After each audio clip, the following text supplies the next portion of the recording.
سیدہ طاہرہ رازیہ۔ السلام علیکم بچوں، امید ہے آپ سب خیریت سے ہوں گے۔ کیا آپ جانتے ہیں فدق کیا ہے؟ وہ زمین جو بی بی فاطمہ زہرا سلام اللہ علیہا کی ملکیت تھی۔ میں آپ کو ایک کہانی سناتی ہوں۔ بہت زمانے پہلے عرب کے ایک ریگستان کے درمیان خیبر کے قریب ایک خوبصورت نخلستان تھا جسے فدق کی سرزمین کہا جاتا تھا۔ یہ نخلستان حسن و خوبصورتی کا گہوارہ تھا۔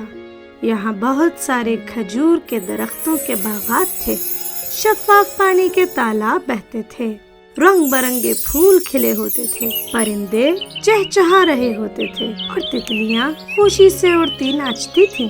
فدق کوئی عام سرزمین نہیں تھی، بلکہ یہ نخلستان رسول خدا حضرت محمد صلی اللہ علیہ وآلہ وسلم نے اپنی پیاری بیٹی فاطمہ الزہرا سلام اللہ علیہا کو تحفے میں دیا تھا۔ یہ زمین باپ اور بیٹی کے درمیان محبت کی نشانی تھی۔ بی بی فاطمہ زہرا اپنے تحفے سے بہت خوش تھی اور اس کا بہت خیال رکھتی تھی۔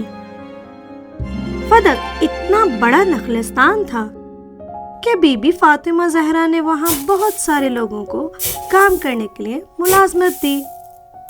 بہت سے لوگ فدق کی کھجوریں بیچ کر حاصل ہونے والے پیسوں سے اپنے گھر کا خرچہ اٹھاتے تھے۔ بی بی فاطمہ زہرا سلام اللہ علیہا جو نور مہربانی اور بہت سخی تھیں، فدق سے آنے والی تمام آمدنی مدینے کے غریبوں میں تقسیم کر دیتی تھی۔ ایک غمگین رات جب رسول خدا حضرت محمد مصطفیٰ صلی اللہ علیہ وآلہ وسلم اس دنیا سے چلے گئے، یہ خبر بی بی فاطمہ زہرا سے برداشت نہیں ہو رہی تھی۔ وہ بہت روئیں، اے میرے بابا، آپ مجھے چھوڑ کے کیوں چلے گئے؟ کچھ دنوں بعد وہ ابھی بھی بہت غمزدہ تھی کہ اچانک دروازے پہ دستک ہوئی۔ یہ فدق میں کام کرنے والا ایک مزدور تھا۔ وہ حیران، پریشان اور زخمی نظر آ رہا تھا۔ کہنے لگا، اے رسول اللہ کی بیٹی، ہمیں فدق سے نکال دیا گیا اور خلیفہ کے ملازم کہہ رہے ہیں کہ فدق خلیفہ کا ہے، ہمیں اب وہاں کام کرنے کی اجازت نہیں ہے۔ کیا آپ نے اپنے تحفے کو کسی کو بیچ دیا؟ بی بی فاطمہ زہرا یہ سن کر بہت حیران ہوئی اور جواب دیا، نہیں، میں نے کسی کو نہیں دیا، میں جا کے خلیفہ سے بات کروں گی۔ پھر انہوں نے اپنے بیٹوں، اپنی کنیزوں اور گواہوں کو ساتھ لیا اور دربار میں پہنچی۔ انہوں نے ناجائز غیر منصف خلیفہ سے سوال کیا، میرا تحفہ مجھے واپس لوٹا دو۔ لیکن خلیفہ نے کہا، نہیں، فدق آپ کا نہیں ہے، کیا آپ کے پاس کوئی ثبوت ہے کہ یہ آپ کا ہے؟ بی بی نے جواب دیا، ہاں، میرے پاس بہت ثبوت ہے۔ پھر ایک ایک کر کے تمام ثبوت دیے، لیکن ہر ثبوت کو جھٹلا دیا گیا۔ بی بی نے اچانک کہا، میرے پاس ایک اور ثبوت ہے۔ چھوٹا خلیفہ ڈر گیا اور بی بی نے ایک خط نکالا جو ان کے بابا محمد مصطفیٰ صلی اللہ علیہ وآلہ وسلم نے لکھا کہ فدق میری پیاری بیٹی فاطمہ کا ہے۔ چھوٹا خلیفہ سوچ رہا تھا کہ کیا کیا جائے، لیکن اس کے شیطانی دوست نے وہ خط لیا، اس کو پھاڑا اور زمین پر پھینک دیا۔ یہ دیکھ کر بی بی فاطمہ زہرا کا دل ٹوٹ گیا۔ انہوں نے اپنے بابا کے خط کے ٹکڑے اٹھائے اور پھر بس ایک جملہ کہا، میں رسول خدا محمد مصطفیٰ کی بیٹی ہوں، میں جھوٹ نہیں بولتی، میں تم لوگوں سے ناراض ہوں قیامت تک۔